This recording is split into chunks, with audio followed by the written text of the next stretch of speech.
El Parque Nacional Natural Complejo Volcánico Doña Juana Cascabel presenta Las Voces de la Conservación, programa radial para fortalecer los procesos ambientales y de conservación del Parque Doña Juana. Buscamos resaltar tanto la ambición institucional como el trabajo con las comunidades, destacando y reconociendo las tradiciones, el encuentro y los saberes en la zona de influencia del Parque Nacional Natural Complejo Volcánico Doña Juana Cascabel.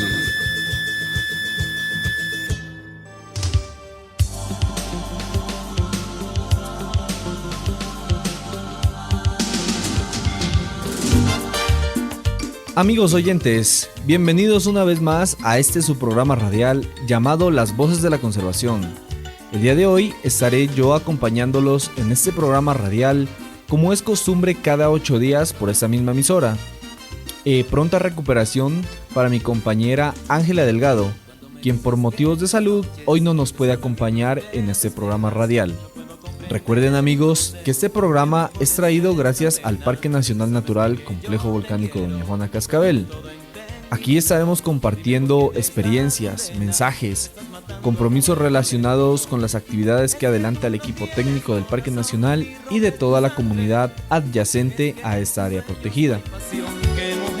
A través de estos programas radiales queremos contribuir a fortalecer la integración regional en materia ambiental, la sostenibilidad económica, social y ecológica, consolidar la conservación de los ecosistemas, hábitat y especies representativas para nuestra región, promover la valoración social y el uso sostenible de la biodiversidad, reconociendo su contribución a la calidad de vida de todos los que nos nutrimos de él.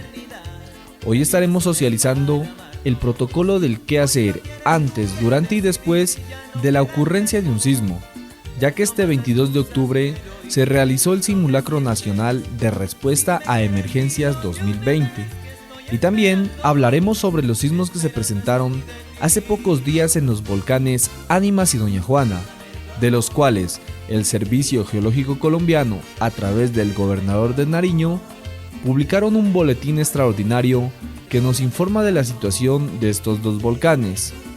Así que no se despeguen de su radio y estén muy atentos a los temas que les traeremos el día de hoy. Empecemos este programa radial con la mejor música.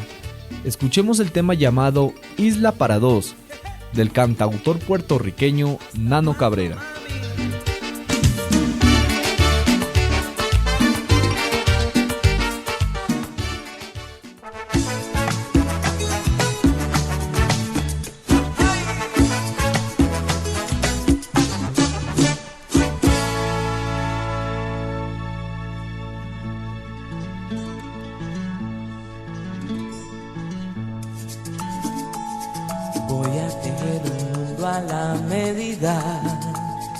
Donde tú y yo seremos soberanos, una pequeña encantadora isla de eternas primaveras y veranos, bajo el ardiente sol de las pasiones, crecerá nuestro amor fuerte y risueño, y sin otras tareas y ocupaciones, velaremos por el pompe y empeño.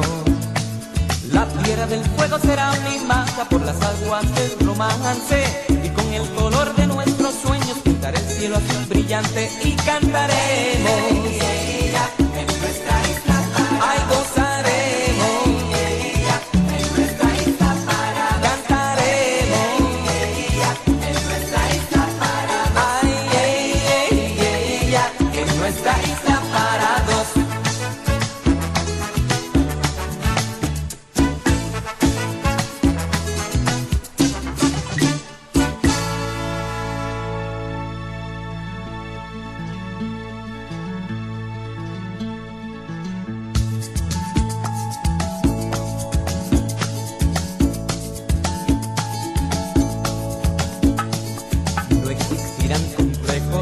Malicias, será un paraíso verdadero. Yo vestiré tu cuerpo con caricias y adornaré con orquídeas tu pelo. bajo el ardiente sol de las pasiones, crecerá nuestro amor fuerte y risueño, y sin otras tareas y ocupaciones, velaremos por él con fe y empeño. La tierra del fuego será mimada por las aguas del romance, y con el color de nuestros sueños pintaré el cielo azul brillante y cantaremos en nuestra isla para gozaremos en nuestra isla para cantaremos en nuestra isla para bailaremos en nuestra isla para vivito al son de mis palmeras.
El ave de la semana. El ave de la semana.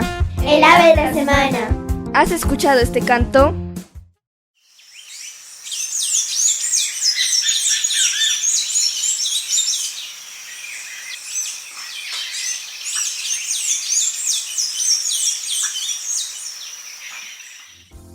Al final del programa te diremos qué ave es.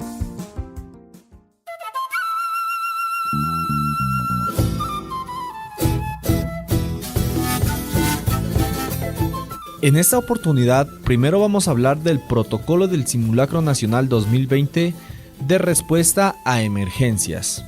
El Simulacro Nacional de Respuesta a Emergencias busca mejorar la planeación, coordinación y comunicación entre las entidades públicas, privadas y la comunidad para la respuesta efectiva frente a eventos generados por diferentes fenómenos amenazantes. En este 2020, a pesar de las condiciones que nos trajo el COVID-19, seguimos desarrollando el ejercicio de prevención más importante del año. Por eso, este pasado 22 de octubre se llevó a cabo el Simulacro Nacional, en donde no se evacuó al punto de encuentro, sino que se dejó como primicia el autocuidado y la autoprotección. El objetivo fue medir las estrategias, mejorar la planeación, coordinación y comunicación entre las entidades públicas, privadas y la comunidad, para la respuesta efectiva frente a eventos generados por diferentes fenómenos amenazantes. Los escenarios que están catalogados frente a desastres naturales son sismo, actividad volcánica, inundación, ciclones tropicales, tsunami, avenidas torrenciales y movimientos en masa.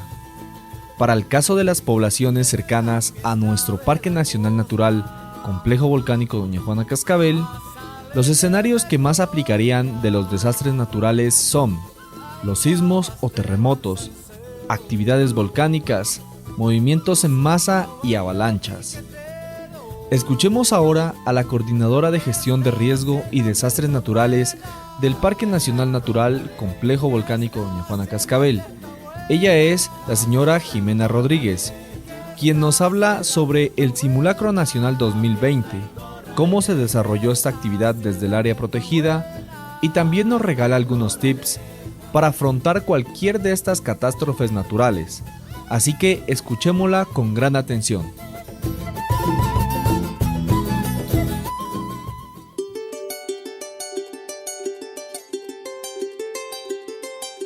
Hola Jimena, bienvenida a nuestro programa radial.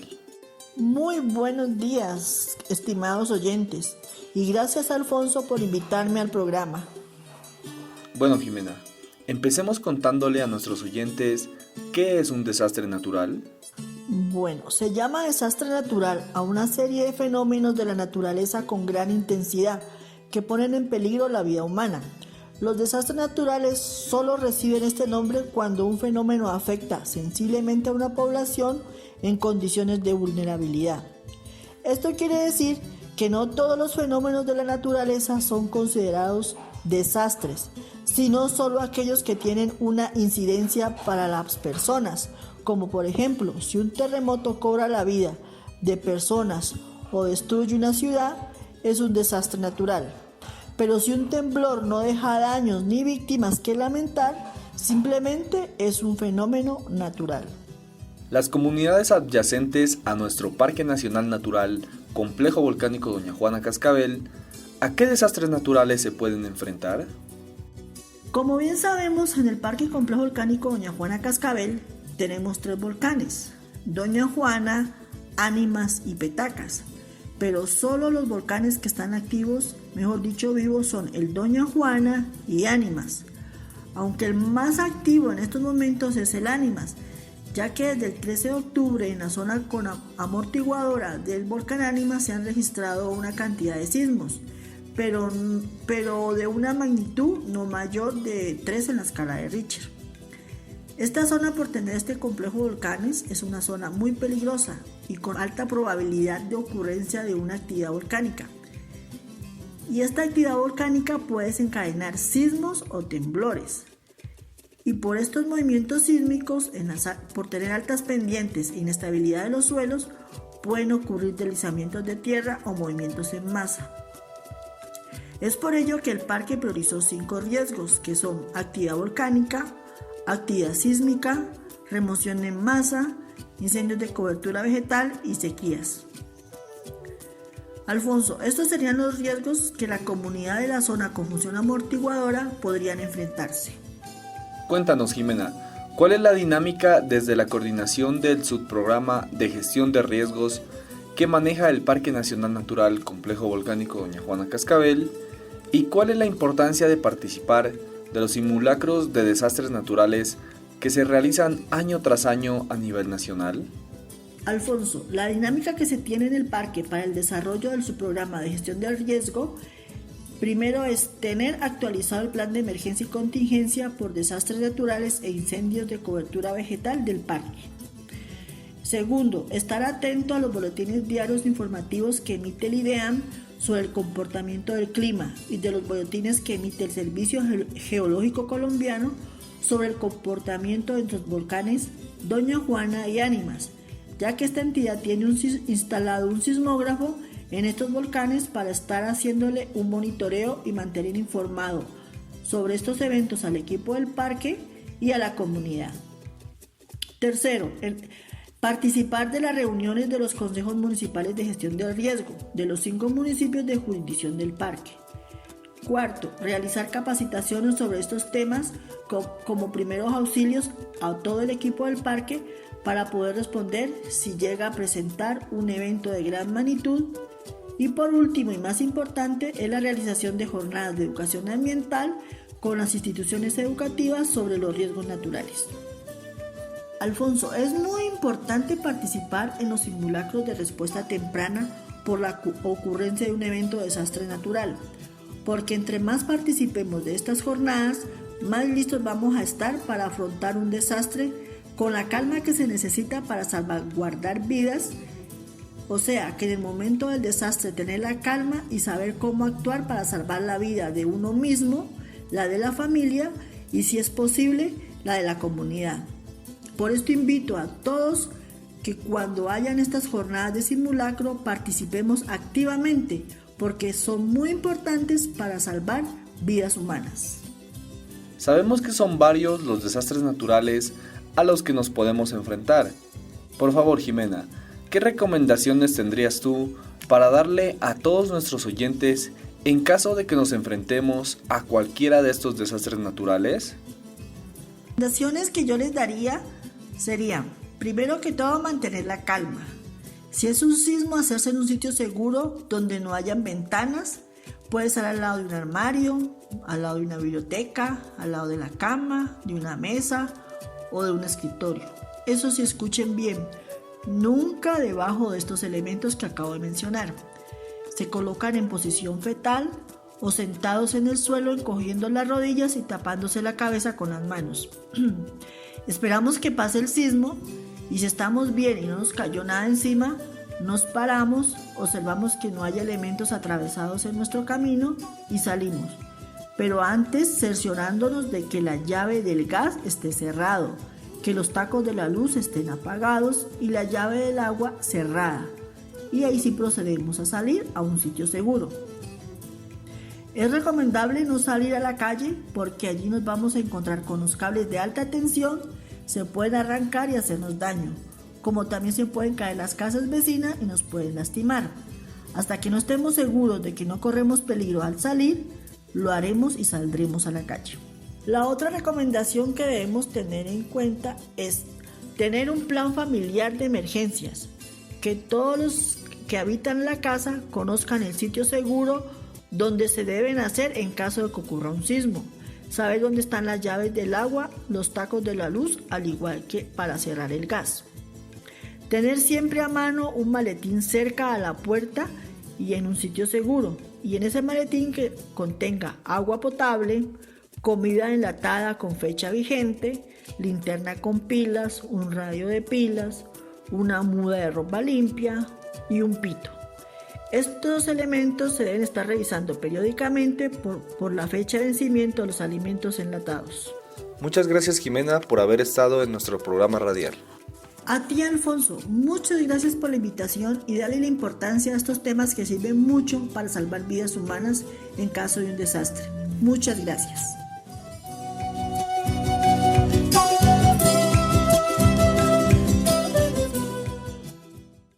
Cuando nos preparemos para enfrentar una emergencia o desastre, pensemos en todos y todas. En las personas que están en silla de ruedas. En el amigo que no puede ver. En todas las personas que tienen alguna discapacidad. Los planes de evacuación deben considerar a las personas con discapacidad.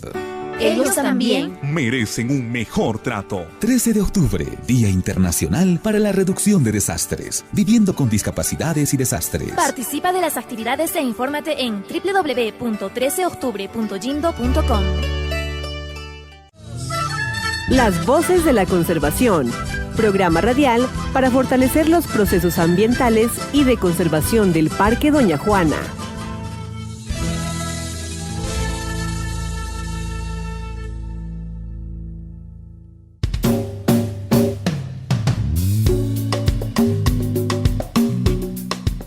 El nombre de nuestro Parque Nacional Natural, Complejo Volcánico Doña Juana Cascabel, obedece básicamente a la existencia de 3 volcanes, Ánimas, Doña Juana y Petacas, los cuales están ubicados en la zona norte del departamento de Nariño y sur del departamento del Cauca, esto en la cordillera centro-oriental de los Andes colombianos. Estos volcanes hacen parte del macizo colombiano, pero al mismo tiempo hay influencia amazónica, haciendo de estos entornos unos espacios ricos en biodiversidad. A continuación, vamos a leer el boletín extraordinario que el Servicio Geológico Colombiano publicó el 16 de octubre del 2020, el cual dice así: Boletín extraordinario de actividad de los volcanes Doña Juana y Las Ánimas. Dr. John Rojas Cabrera, gobernador del departamento de Nariño. La actividad de los volcanes continúa en nivel verde, nivel 4. Volcán activo y comportamiento estable. Del seguimiento de la actividad de los volcanes Doña Juana y Las Ánimas, el Servicio Geológico Colombiano informa que desde el día 13 de octubre de 2020 hasta el momento de edición de este boletín, se ha presentado incremento importante en la ocurrencia sísmica y energía liberada por sismos asociados con fractura de roca, catalogados como volcanotectónicos, contabilizándose hasta las 5 de la tarde 229 eventos, de los cuales 141 se han registrado hoy. La mayoría de estos sismos se localizaron de manera preferencial al sureste del volcán Las Ánimas, a distancias epicentrales de 2 y 4 kilómetros respecto a su cima, con profundidades de 3 y 5 kilómetros, nivel de referencia 4.200 metros sobre el nivel del mar, y magnitudes menores a 3,2 en la escala de Richter. Se destaca la ocurrencia de 3 sismos reportados como sentidos por los habitantes de las veredas El Troje y Las Ánimas del municipio de La Cruz, las cuales se registraron a las 2:46 am, 6:44 am y 9:45 am del día 16 de octubre del 2020, con magnitudes de 3, 3,2 y 2,4 respectivamente. No se han observado cambios en otros parámetros del monitoreo que se realiza a estos volcanes. Una actividad sísmica similar se presentó entre agosto y octubre del 2010, cuando se registraron cerca de 1000 sismos tipo volcano-tectónicos, con magnitud máxima de 2,7, varios de ellos sentidos, y que además generaron deslizamiento en algunos sectores, particularmente en el Cerro El Montoso, en cercanías al volcán Doña Juana. El Servicio Geológico Colombiano sigue atento a la evolución del fenómeno volcánico y continuará informando de manera oportuna los cambios observados. Para tener un poco más de claridad sobre lo que nos dice este boletín extraordinario, escuchemos a Natalia Pardo, geóloga, vulcanóloga y profesora del Departamento de Geociencias de la Universidad de los Andes. Ella también lidera al Grupo de Ecología Histórica y Memoria Social de la Universidad de los Andes, quienes desde el 2018 adelantan trabajos de investigación en nuestro Parque Nacional Natural, concentrándose en estos 3 volcanes, más exactamente en el volcán Doña Juana y sus alrededores. Ella nos aclara los conceptos técnicos de este comunicado, entre muchos temas más. Así que los invitamos a escuchar la primera parte de la entrevista con mucha atención. Y te aseguro que me hundo en ti, procura no mirarme más.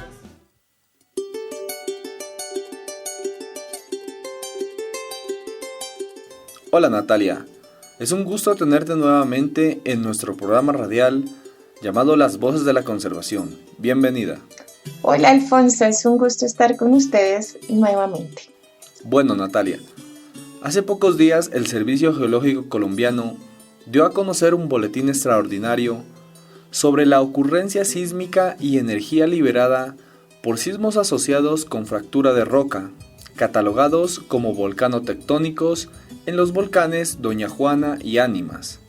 Natalia, ¿nos puedes explicar un poco más cómo suceden estos eventos y por qué el Servicio Geológico sacó un boletín extraordinario?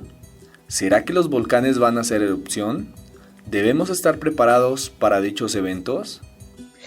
Los boletines que sacan los observatorios vulcanológicos son análogos a como cuando los médicos hacen informes rutinarios sobre nuestro estado de salud. Los observatorios se encargan de medir los signos vitales de los volcanes que están vivos en Colombia. No por estar vivos significan que están haciendo erupción, sino son aquellos volcanes como Las Ánimas y Doña Juana que podrían eventualmente hacer erupción. Entonces, en ese tipo de volcanes, rutinariamente, por ejemplo, cada mes o cada 2 meses o cada 6 meses o cada año, los observatorios mandan estos boletines que explican cómo están los signos vitales del volcán. Cuando son extraordinarios, significa que el observatorio considera que es oportuno dar una comunicación para aclarar algo que esté sucediendo o para explicar algún fenómeno que se esté dando fuera de esos cronogramas. En este caso, se sintieron unos temblores, unas vibraciones por los lados de la cuenca del río Tajumbina y Mayo, que cuando ellos los analizan y los describen, ubicaron y caracterizaron como vibraciones que ocurrieron entre 3 y 5 kilómetros algunos, aunque eso ha venido variando, y que se sintieron muy cerca de la superficie terrestre, por lo cual cuando están por encima de ciertas fuerzas, digámoslo así, entre comillas, eso se llama magnitudes de los terremotos, los humanos los podemos sentir, pero los sismos, las vibraciones y los temblores en los volcanes están sucediendo todo el tiempo porque están vivos, es como el latido del corazón de los volcanes. En este caso, el corazón lo podríamos, o lo llamamos los vulcanólogos, la cámara magmática. Es ese lugar en profundidad donde hay roca derretida con algunos gases que eventualmente se mueven porque está vivo, ¿cierto? Y ejercen un poco de presión sobre la roca que está alrededor. Algunas veces entonces esa roca se puede romper y al fracturarse son grietas pequeñas, son grietas a profundidad. Al formarse esa grieta produce la vibración, que también la podemos entender como una especie de sonido, y esas señales son las que se registran en las estaciones sismológicas que están ubicadas en el volcán y que hay que cuidar y proteger, porque ellas son las que permiten la transmisión de esos pulsos directamente a los observatorios las 24 horas de los 7 días de la semana, los 365 días al año. Entonces, ubiquémonos, por ejemplo, en la situación actual del virus, de la pandemia, ¿cierto? Si hoy en día yo estornudo, no significa necesariamente que yo tenga la COVID-19. Sin embargo, el estornudar es un llamado de atención para que yo misma y mi médico estemos atentos a ver, a estar listos, a prestar atención si yo empiezo a estornudar más frecuentemente y si empiezo a presentar otro tipo de síntomas, la fiebre, la tos, etcétera, ¿cierto? La pérdida del gusto y demás.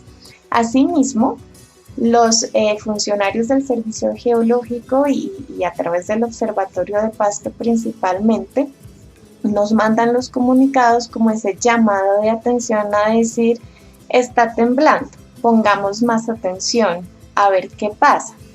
Es como un recorderis a tener en cuenta que estamos sobre un volcán, es decir, no estamos sobre cualquier tipo de montaña en Colombia, estamos sobre un volcán y aparte está vivo. Las Ánimas y Doña Juana han hecho erupciones en los últimos 10.000 años, en particular Doña Juana, recordamos el último ciclo eruptivo entre 1897 y seguro 1899, con otro tipo de fenómenos no necesariamente asociados a erupciones que se registraron hasta 1936. Entonces, en la vida de los volcanes eso es hace poco tiempo y es una evidencia de que son volcanes que pueden eventualmente hacer erupciones, pero en este momento los sacudones que se han sentido, esas vibraciones o temblores,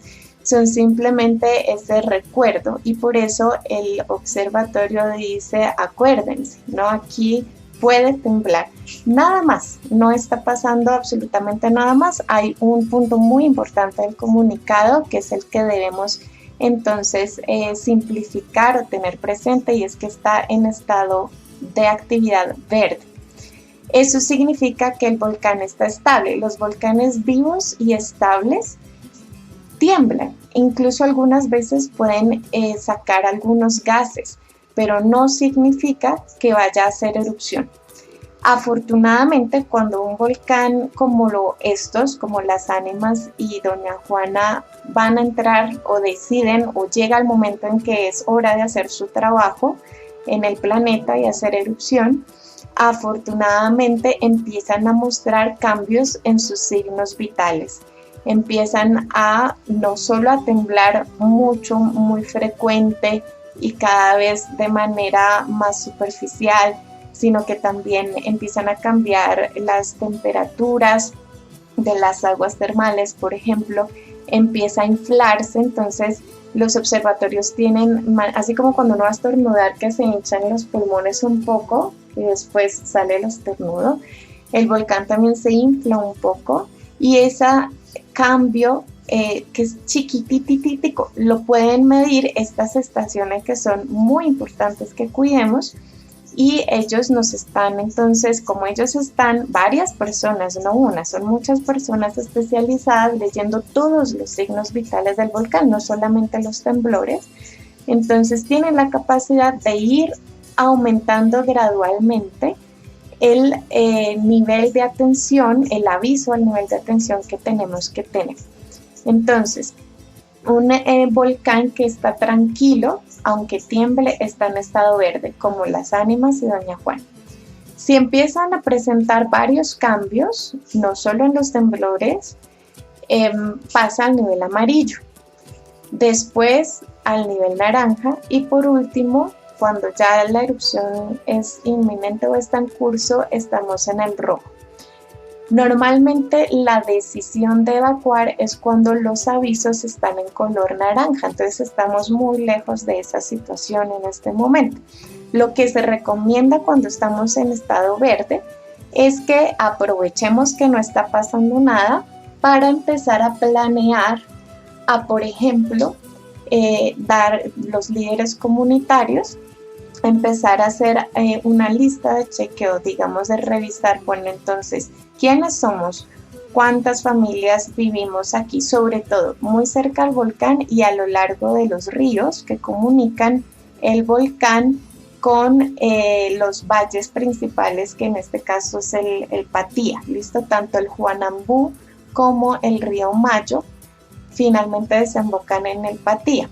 Entonces, los ríos, las quebradas que comunican la cima del volcán con los ríos Tajumbina y Mayo, en el caso del volcán Las Ánimas, y los que comunican al Doña Juana, en este caso la quebrada La Sofía, algo del Resina, pero sobre todo las quebradas La Florida, el Carmelo y Humadal, que son las que comunican al volcán con el Juanambú. Entonces, poblaciones, comunidades, familias, veredas que están a lo largo del río, de los valles del río, esos son los que hay que entender quiénes son, qué familias están, entre qué edades, y organizar ideas de cómo diseñar con ayuda el Comité Regional de Gestión de Riesgo, con ayuda de los vulcanólogos, a tomar entre todos las mejores decisiones, conociendo el comportamiento del volcán y dependiendo de cómo el volcán afecte a cada municipio, porque es diferente en cada municipio, empiezan a diseñarse posibles rutas y estrategias de organización y logística en caso de que vayan aumentando progresivamente los niveles de atención que nos avisa oportunamente el observatorio.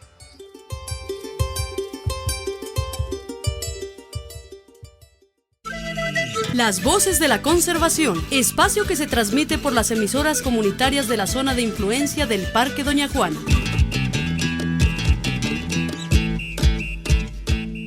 Los sistemas educativos se ven muy afectados por los desastres y al mismo tiempo forman parte de la solución. La educación sobre la reducción de los riesgos de desastre puede dotar a los niños y jóvenes de información y aptitudes literalmente vitales que los protejan durante un desastre y después del mismo. La educación tiene una función esencial para preparar a las comunidades, crear sociedades resistentes a los desastres y salvar vidas. Los edificios escolares deben ser construcciones a prueba de desastres. En el caso de Japón, esto fue lo que salvó a un gran número de niños. Es necesario integrar la reducción de los riesgos de desastre en los planes de estudios y programas escolares para tener la seguridad de que los alumnos entienden las causas y consecuencias de los desastres y sabrán cómo actuar llegado el momento. Los alumnos también deben participar, por ejemplo, en una cartografía de los peligros escolares y los riesgos y puntos vulnerables que los rodean, y en la elaboración de planes escolares de preparación para casos de desastre. Esto les daría la oportunidad de aprender haciendo y de ensayar en la práctica el saber que van adquiriendo. Tenemos la esperanza de que el mayor número posible de países, escuelas y comunidades integren la reducción de los riesgos de desastre en los procesos de planificación y construcción de sus instalaciones. La UNESCO proporciona las herramientas para integrar el tema en las escuelas. Utilizando estos conocimientos, podemos prepararnos desde hoy.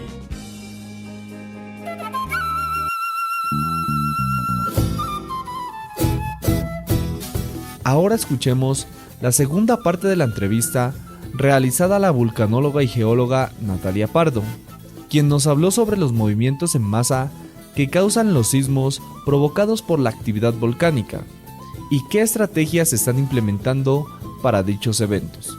Escuchémosla.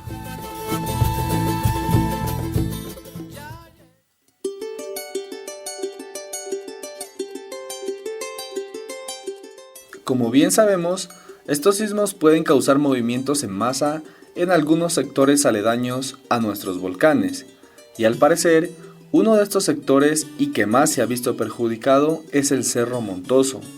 Natalia, recordémosle a nuestros oyentes de manera muy general por qué se presentan estos deslizamientos tan frecuentes en estos sitios. Sí, cuando hay algunas, aparte de estar en un volcán, estamos en una zona de la cordillera donde la cordillera, como está creciendo, es una montaña que ya en millones de años se levanta, o en cientos de miles de años también. Ella es también parte de una tierra en movimiento que es Colombia, ¿cierto? Entonces hay algunas zonas donde está fracturada. Esas zonas corresponden a lo que llamamos fallas geológicas, que es por donde también se puede liberar energía del interior de la Tierra en forma de temblores, por ejemplo los temblores que han sentido por Boisaco, ¿cierto?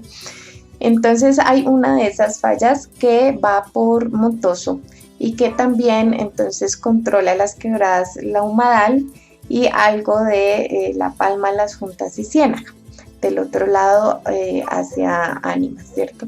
Entonces, ese lugar también se caracteriza por tener rocas muy antiguas desde antes que existiera el volcán, que están fracturadas, están rotas, entonces están más o menos sueltas o con potencial de caerse, sobre todo si están formando laderas muy empinadas y con más razón si tienen unos suelos que se pueden cargar de peso cuando llueve mucho. Por eso en realidad la mayoría de movimientos en masa que esperamos en esta región están asociados a lluvias muy intensas, a periodos de lluvias muy intensas. El agua cae sobre suelos que aumentan su peso y se vuelven propensos a moverse por la gravedad, por la acción de la gravedad.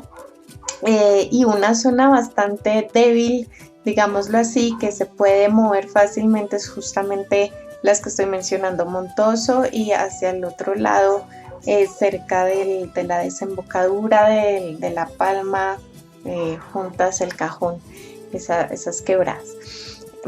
Así que como ese material es inestable, necesitas un empujoncito a veces para que se caiga, y uno de esos empujones lo pueden generar los temblores. Entonces, por eso, cuando más esperamos movimientos en masa es cuando llueve mucho y duro, pero también cuando tiembla. La peor combinación, o sea, no porque sea más catastrófica, sino porque es de esperar más que haya este tipo de fenómenos cuando suceden las dos cosas, es decir, cuando tiembla en un mes donde ha llovido mucho. Y bueno, ese es el proyecto que estamos trabajando ahorita. Somos un grupo de profesores de distintas áreas de geología, pero también, sobre todo en este caso específico de movimientos en masa, lo lidera es ingeniería civil, con apoyo de los antropólogos, de diseño, de los biólogos, de las personas que estudian los suelos, porque son los factores que se combinan más fácilmente para desarrollar los movimientos en masa, y lo que se busca es que ese tipo de fenómenos, aunque no se pueden evitar, sí se les puede disminuir el impacto, es decir, la fuerza o la velocidad con la que se transportan, y entonces podemos debilitarlos un poquito para que hagan menos daño sobre casas o sobre cultivos a lo largo de, en este caso, la quebrada La Humada. Entonces, los profesores pues están aportando su conocimiento sobre por qué suceden, cómo suceden, qué se puede hacer, cómo se ha hecho en otros sitios en el mundo, qué tecnología existe desde la ingeniería, y sobre todo cómo unir ese conocimiento con el conocimiento que ya se tiene por los habitantes, que son quienes están lidiando con estos fenómenos frecuentemente. Entonces, ambos conocimientos son supremamente importantes, y lo que se viene después de que sea posible viajar es el desarrollo de una serie de talleres donde vamos a compartir conocimientos y recibir conocimientos de la comunidad, y entre todos tomar las decisiones sobre qué tipo de estrategias y tecnologías se pueden hacer con materiales vegetales como carrizos y bejucos para disminuir velocidades. Entonces es importante, por ejemplo, que con todo este conocimiento sabemos que no es simplemente un tema de reforestación en Montoso. Hemos explicado cómo incluso hay que pensar si se hacen proyectos de más bien restauración de vegetación, que deban ser vegetaciones bajas con raíces profundas, y que eso simplemente es cuestión de hablarlo, de escuchar a las distintas áreas de conocimiento para que se fortalezca el suelo, ¿cierto?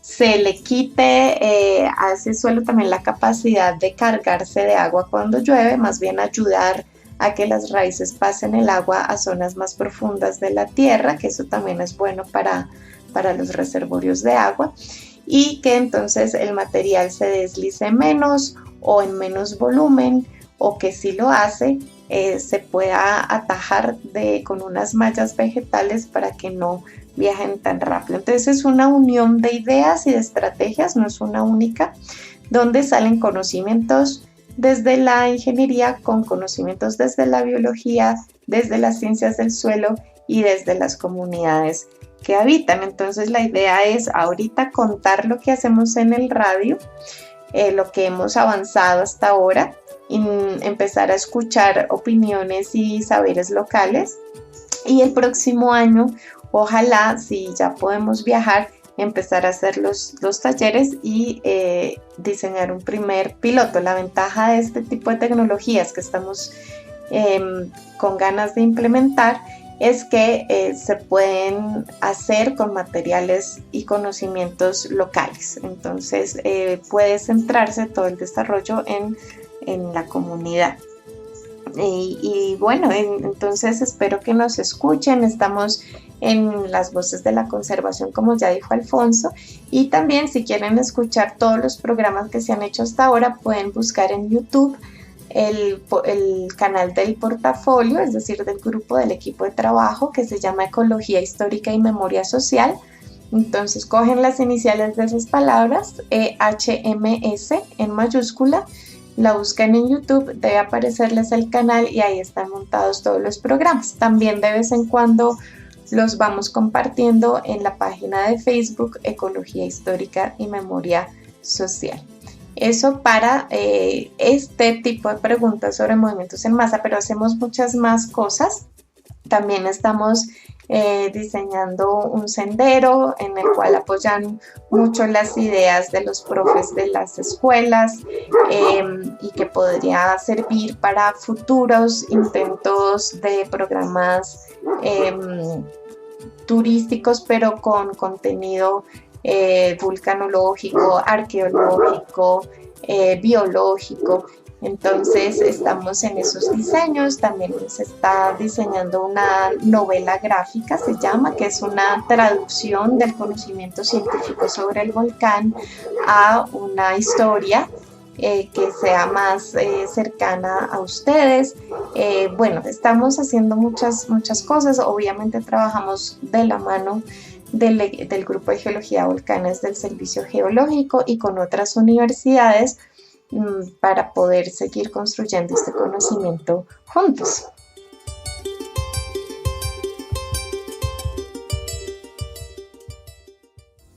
El ave de esta semana es...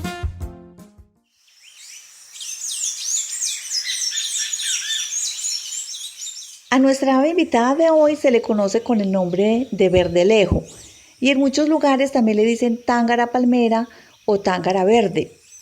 Es del tamaño de un sinsonte más o menos y toda verde. En algunas subespecies tiene un color amarilloso en la cabeza. Es muy particular porque se ha acostumbrado a vivir cerca de los seres humanos, entonces es muy común verla en antijardines o en las áreas urbanas. Recordemos que los nombres de las especies, el nombre técnico se escribe en latín y se habla en latín.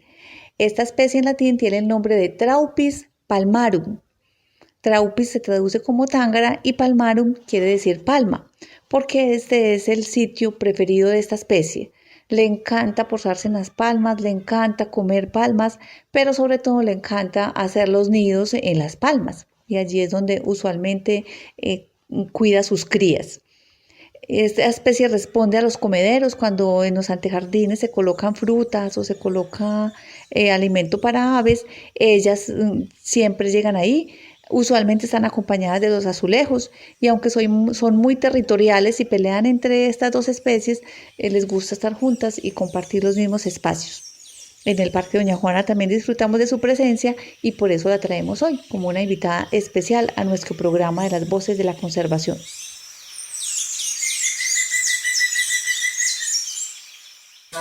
Los mitos y las leyendas, un segmento muy atractivo en las Voces de la Conservación.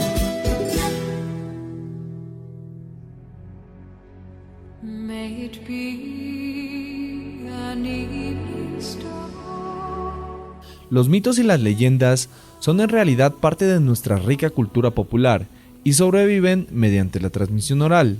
Estas narraciones son parte del imaginario colectivo que subyace a la identidad de los pueblos. En esta ocasión, y ya que estamos hablando de volcanes, escuchemos la leyenda de la creación de nuestros 3 volcanes, Petacas, Ánimas y Doña Juana, narrada por Osvaldo Homero Díaz, operario calificado del Parque Nacional Natural Complejo Volcánico Doña Juana Cascabel. Bueno, esta es listo. La leyenda. Del Doña Juana. En la ciudad de Quito, en sus afueras, había una gran hacienda y la dueña era una señora de nombre Juana, ¿sí? Doña Juana. Doña Juana tenía ahí su hacienda con todo lo normal de las haciendas de por allá del año 1700, 1800, con sus siervos, porque en ese entonces el régimen feudal era el que dominaba nuestras tierras. La gente trabajaba alrededor de una comida, no de un pago, alrededor de decir, vean, ahí se toma esa lechita, la de la última teta, así normalmente nosotros lo decimos. Entonces, Doña Juana, esas cosas de la vida, tenía una sola hija, ¿sí? Juanita, o la doncella, picaresca, enamoradiza, y normalmente, por llevarle la contraria a su señora madre, se enamoraba de los que la mamá no quería, de los más vagos de la gallada, de los más enamoradizos también, ¿no?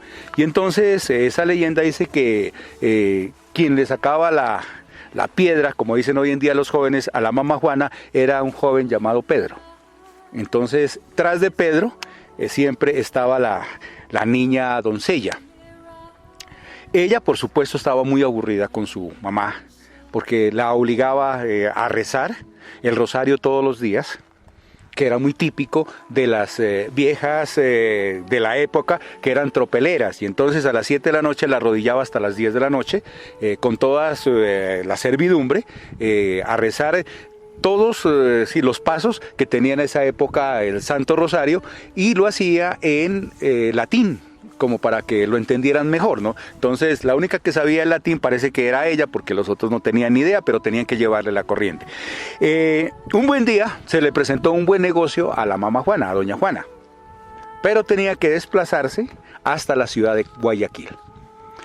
Entonces dijo Juanita, si no es ahora, no es nunca. Pedro, alista las mulas, colócale las petacas. Las petacas son unos cajones donde colocábamos las maletas y toda lo que normalmente se lleva en un recorrido, y de una vez a las criadas, a los juglares, a los que sí, y también como era una familia muy católica, las láminas de esa época de las ánimas benditas del purgatorio, que eran muy típicas en esa época.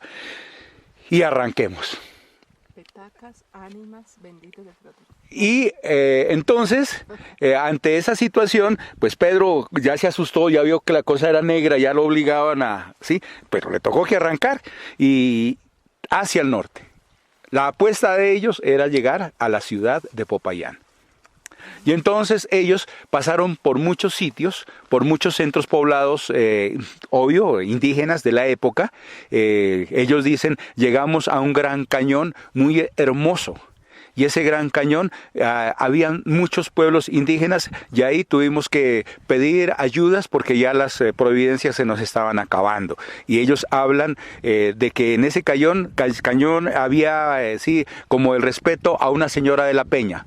Presumimos que era la Virgen de las Lajas. ¿Sí? Y siguieron hasta que se encontraron detrás de un gran cerro, de un cerro que echaba, dice, mucho fuego. Y entonces ahí también pernoctaron, sí, antes de llegar a lo que en ese entonces era una gran ciudad que estaba en un valle muy hermoso, que hoy en día es San Juan de Pasto, o Pasto, ¿sí? Ahí ellos llegaron y le preguntaron al Señor que por dónde se iba para llegar hacia lo que era la villa, así, de Popayán.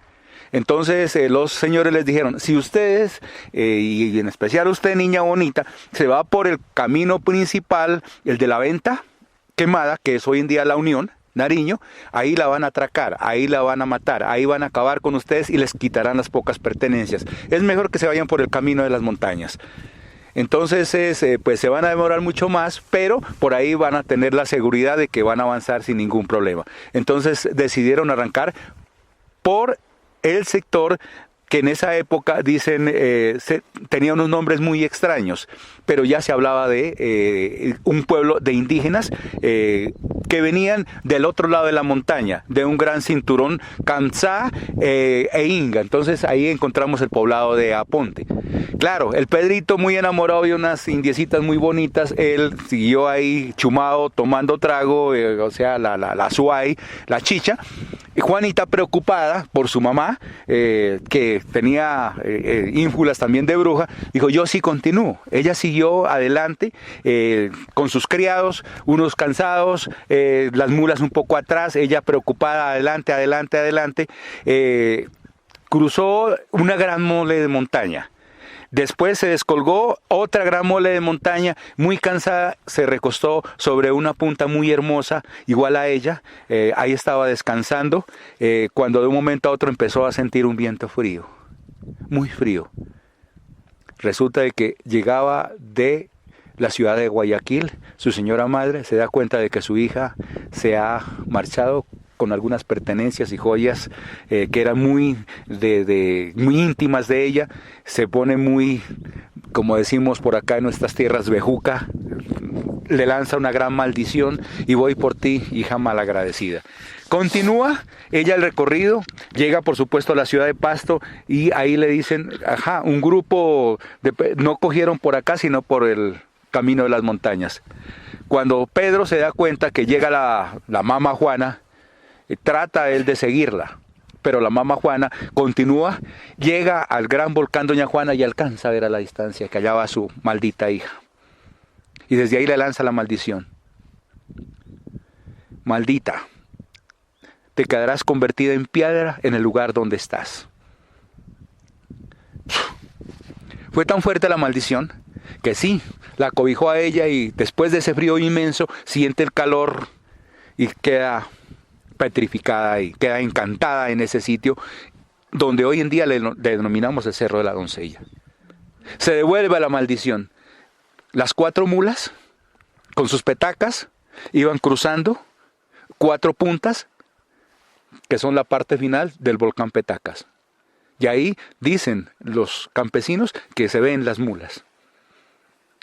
Ahí está el volcán Petacas. La maldición echó para atrás. Los juglares y las niñas que iban con sus estampas de las ánimas benditas del purgatorio, en especial una de ellas empieza a llorar. A llorar tanto que uno de sus hermanos le dice, ya no llores más. Estate tranquila, que aquí nos recordarán por toda la vida. Se forma el río Ánimas con todos esos complejos lagunares y las lágrimas de esas niñas hermosas que iban acompañando esa caravana. Pero la maldición se devolvió y cogió también y cobijó a la mamá Juana. ¿Sí? Ella cuando quiso como que no, y quedó convertida en piedra, y ahí arriba está la mamá Juana. Alfonso creo que la ve por las tardes, muy clarita hasta sí, la silueta de la mamá Juana. Y el joven Pedro, que iba atrás con un machete como a darle a la mamá Juana, ¿sí? Ya la iba a alcanzar y también lo cogió la maldición. Y ahí está el cerro, el machete de doña Juana. ¿Sí? Esa es como la idea de una historia que hoy en día tiene que ver con el complejo volcánico doña Juana Cascabel.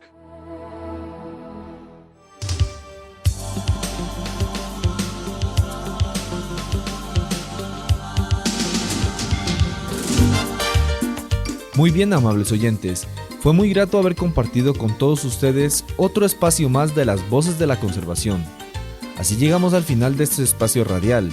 Agradecemos a todos ustedes, queridos oyentes, por estar pendientes de estos espacios ambientales que les lleva a reflexionar y tomar una actitud responsable sobre el uso adecuado de nuestros recursos naturales. También queremos agradecer a todos los directores y locutores de las emisoras aliadas a nuestro Parque Nacional Natural, ya que son ellos los que reciben y retransmiten este programa radial. Muchas gracias por su compromiso para la protección y conservación de nuestros recursos naturales. Guión, control máster, producción, conducción y edición de este programa, quien les habla, Alfonso Vivas. Mil gracias a Jimena Rodríguez y Natalia Pardo por haber compartido su conocimiento con todos nosotros, como también a mi compañero Osvaldo Díaz, por habernos compartido la leyenda del Mamá Juana. A ustedes, amables oyentes, muchas gracias por escucharnos, y recuerden, hay que saber reconocer en la vida diaria los hallazgos inesperados, pero hay que tener el ojo bien entrenado. Nos vemos dentro de 8 días y hasta la próxima.